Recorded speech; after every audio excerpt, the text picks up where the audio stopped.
est votre nom? Je m'appelle Madame Marceline. Madame Marceline, qu'est-ce que l'Éternel a fait dans votre vie? Dans ma vie, l'Éternel a opéré beaucoup de choses. Parce qu'avant d'arriver au centre d'accueil, j'ai mené une vie très dure, une vie difficile, une vie qui était vraiment par terre, dans tous les sens. Parce qu'avant de venir ici, j'habitais avec un homme, un monsieur, dans lequel il me maltraitait. Il me piétinait, il me battait, il m'insultait, il m'humiliait de toutes sortes. La cause était parce que je ne peux pas avoir des enfants. On a fait des examens, on a passé des examens et le docteur avait confirmé que je ne peux pas faire les enfants. Et la cause était là, le monsieur n'a pas voulu que moi je puisse vivre avec lui. Il me battait, il me cherchait jusqu'à tel point que j'étais fatiguée, que je ne pouvais même pas supporter. Je me suis décidé de sortir de chez lui où j'étais nulle part où partir. Et c'est comme ça, parce que chaque fois je me promenais dans les trains du matin au soir et j'avais même pas de papier, j'étais comme ça. C'est là où j'ai trouvé les semeurs, quelqu'un qui avait déposé dans les trains. Quand j'ai pris les semeurs, j'ai lu. C'est là où je suis venue directement à l'église. C'était l'année 2006. Au fur et à mesure, je venais le matin à 10h, je revenais l'après-midi, je revenais le soir et Dieu a commencé à opérer des miracles. J'avais fait une demande de papier à la préfecture qui avait pris un bout de temps. Mais quand je suis arrivée là, un mois après, le Seigneur a opéré des miracles que j'ai reçu mes papiers. Je continue toujours dans la prière. C'est par là où je me suis rencontrée avec l'homme qui est aujourd'hui l'homme de ma vie, qui est mon mari. On s'est mariés ici à l'hôtel de Dieu. On s'est mariés à la mairie. Et par la foi, j'ai agi par la prière, par la campagne d'Israël dans tous les propos. Je mettais toujours la prière pour que j'aie des enfants, que cette humiliation puisse quitter de moi, parce qu'on me traitait de tous les noms, on m'appelait de tous les noms.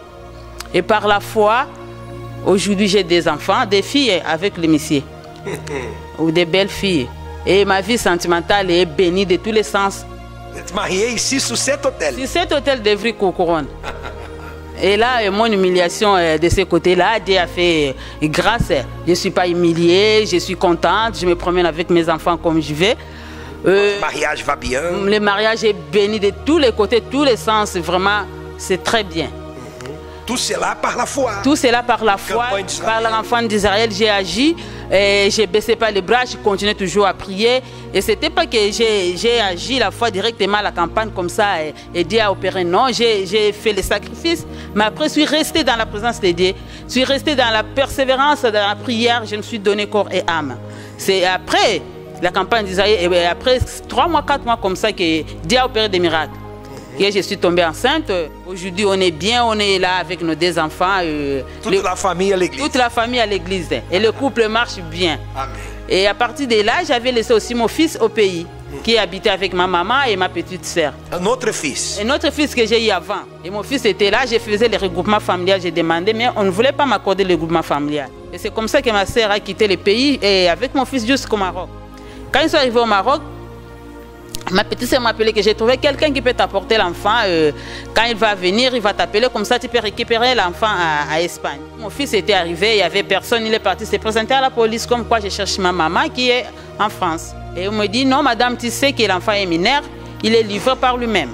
Et toi, on ne va pas te donner l'enfant, cet enfant. Parce qu'à l'époque, il avait 15 ans, l'année dernière. Il a 15 ans, il ne peut pas venir jusqu'à ce qu'il va accomplir ses 18 ans. C'est là où tu peux récupérer ton fils. Et tu ne peux pas appeler, tu ne peux pas même venir les rendre visite. Et j'étais effondrée parce que je suis parent, ça m'a fait mal. Ça fait 15 ans que j'ai laissé mon fils, 10 ans que j'ai laissé mon fils. Ils allaient garder l'enfant? Ils ont gardé l'enfant là-bas. Et c'est comme ça par la prière, j'ai cherché, j'ai demandé et les gens me disaient non, il faut laisser, tu sais, toi tu n'es même pas française, tu as le titre de séjour d'1 an, et l'enfant risque de retourner au pays, on va refouler ton fils, et tu n'as rien à faire, laisse-le comme ça rester là-bas jusqu'à 18 ans, et là il peut venir. Tout le monde disait ça? Tout le monde disait ça. J'ai cherché même l'avocat, les proches, les connaissances que j'ai demandé. Tout le monde. Même l'avocat? J'ai appelé l'avocat m'a dit, madame, je ne peux rien faire, c'est Espagne, moi ici, je ne peux rien faire. Et toi, tu n'es pas français, tu as un titre de séjour d'1 an. Il m'a répété la même chose. Et j'étais là par la foi, moi-même. Un jour, j'ai dit à mon mari, je vais partir à la préfecture, là où on fait les regroupements familiaux. Je vais aller demander si je peux faire le regroupement familial de mon fils, qui se trouve à Espagne. Je suis arrivé à la préfecture et la dame, j'ai raconté, la dame m'a dit non madame, c'est impossible, je ne peux pas t'accepter, je ne peux pas le faire. Je suis retourné, j'ai continué toujours dans la prière. J'ai dit à mon fils, sois calme, Dieu il va agir. Moi je ne vais pas venir te rendre visite là-bas et te laisser. Moi je viendrai là-bas pour te chercher et te ramener ici en France, vivre avec moi.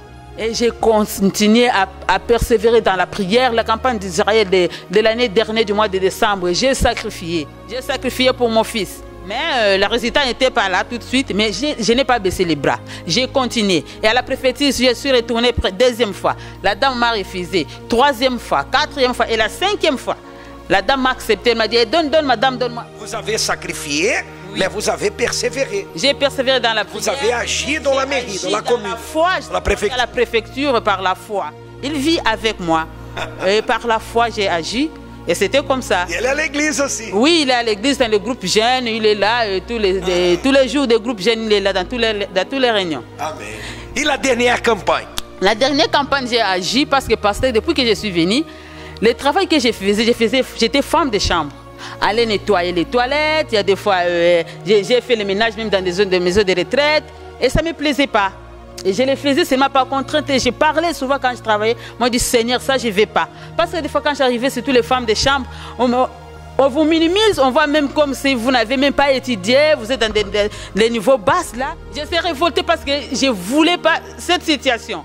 Et c'est comme ça que ça continuait des années et des années. Je faisais que ça. Et après, je me suis décidée. Et quand les campagnes d'Isaïe est arrivée, la dernière campagne, comme le problème de mon fils était déjà résolu, quand je suis arrivée à l'agence, on m'a demandé si j'avais des notions sur la pharmacie. La société là où tu vas aller travailler, tu vas travailler dans une dépôt pharmaceutique. Est-ce que tu connais, vous allez beaucoup travailler sur l'informatique. Tu connais l'informatique? J'ai dit oui par la foi. Est-ce que tu as les notions sur la médecine? Moi, j'ai dit oui, j'ai les notions. Je connais bien, pas de problème de ce côté-là. Mais je ne connaissais rien. Moi, je ne connais même pas comment toucher même les souris là. Comment je vais faire avec l'ordinateur? Et mon fils. Mais vous avez dit oui? Moi, j'ai dit oui. Pour l'ordinateur, oui.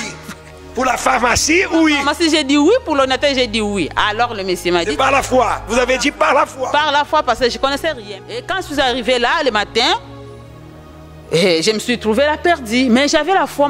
J'avais dit oui, par la foi, je vais agir ma foi.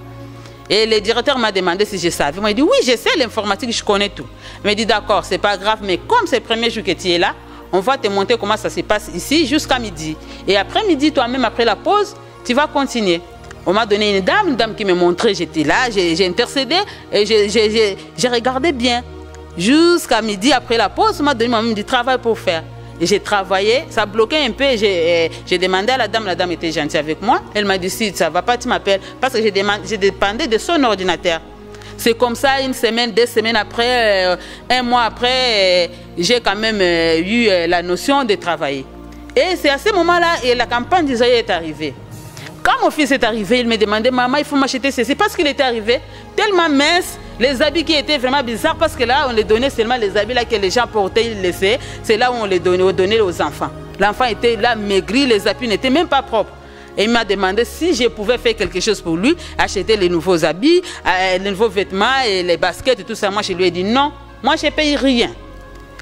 Là, c'est l'opportunité que Dieu m'a donnée. Je ne peux pas louper ça, je vais saisir. Moi, tout mon argent, je vais déposer sur l'hôtel. Je vais faire le sacrifice. Parce que ce Dieu-là, c'est lui qui a fait que toi, tu quittes Espagne pour venir ici. Parce que tu allais rester là jusqu'à tes 18 ans. Mais là, tu n'as pas 18 ans, tu es là. Moi, je vais agir ma foi. Je vais saisir cette opportunité-là. Et c'est comme ça que j'ai agi. J'ai pris tout mon salaire. J'ai déposé sur l'hôtel de Dieu. Quand j'ai déposé mon salaire sur l'hôtel de Dieu, 1 mois après, quelques jours passés, j'ai vu le directeur qui est venu me voir, me dire, madame, est-ce que je peux te parler? Moi, j'ai dit oui. Il dit, à partir d'aujourd'hui, tu ne vas pas dépendre de l'ordinateur de ta collègue. On va arranger un bureau pour toi toute seule. Et ils ont venu avec les matériels, tout, ils ont arrangé pour moi. Et je commençais à travailler. Là, j'étais toujours intérimaire. Je dépendais de l'agence qui m'avait envoyé le manpower. Et je travaillais. Et après, 2 mois après, c'est là où j'ai vu le directeur qui est venu me chercher pour me dire, madame, et là je vois, est-ce que si c'est possible, moi je te donne le CDD. Donc, contrat à durée déterminée d'1 an. C'est le mois d'août jusqu'au mois d'août d'année 2012. D'accord, il m'a porté les papiers, j'ai signé, tout, j'ai signé. Et le directeur est parti. 2 semaines après, un jour, j'étais au bureau en train de téléphoner. Dans votre bureau? Oui, dans mon bureau à moi. Et après, vous avez eu votre bureau? Oui, après, j'ai eu mon bureau à moi toute seule. Et c'est là il m'a fait sortir tous les papiers. Il m'a dit, bon, ça fait... Bon, maman, tu es là. Là, ça fait 2 semaines, je t'ai fait donner les CDD. Mais là, ton CDD, j'échange CDI. Donc, contrat à durée indéterminée. Si tu es d'accord, tous les papiers sont là. Tu peux signer tous tes papiers. Et là, j'ai dit, oui, Seigneur, merci. C'est ça que moi, je voulais. J'ai signé tous mes papiers. Et maintenant, je suis au contrat à durée indéterminée. Dans votre bureau? Dans mon bureau. Et là, je suis calmement, je m'habille calmement, je mets tous mes chaussures très bien. Parce que là, tout le monde s'habille bien, c'est le bureau. Hein? Voilà. C'est par la foi que Dieu agit. Tout a changé. Tout a changé. J'ai mis mon tout sur l'autel de Dieu. Wow. Quand j'ai mis, je n'ai pas écrit, j'ai dit, Seigneur, j'ai fait mon tout contre ton tout. Donc, c'est à toi d'agir. Vous avez dit ça? Oui, j'ai dit, j'ai mis mon tout contre ton tout. Et Dieu agit, il m'a honoré par ma foi. Aujourd'hui, je suis bien, je travaille au bureau. Parce que je donne ma dîme. C'est ça, moi, je lui ai dit chaque fois. Il m'a dit, moi, je donne ma dîme à l'église. Et Dieu m'a béni. Dieu m'a béni par ma foi. La dîme, persévérance. La persévérance, veiller, oui. Jeûne, oui. Sacrifice. Campagne, tout j'ai sacrifié. Et ces campagnes qui va venir là, je vais sacrifier encore parce que je veux que Dieu fasse d'autres choses plus grandes. D'autres choses plus grandes, je vais témoigner encore. Au nom de Jésus. Dieu vous bénisse. Amen, pasteur.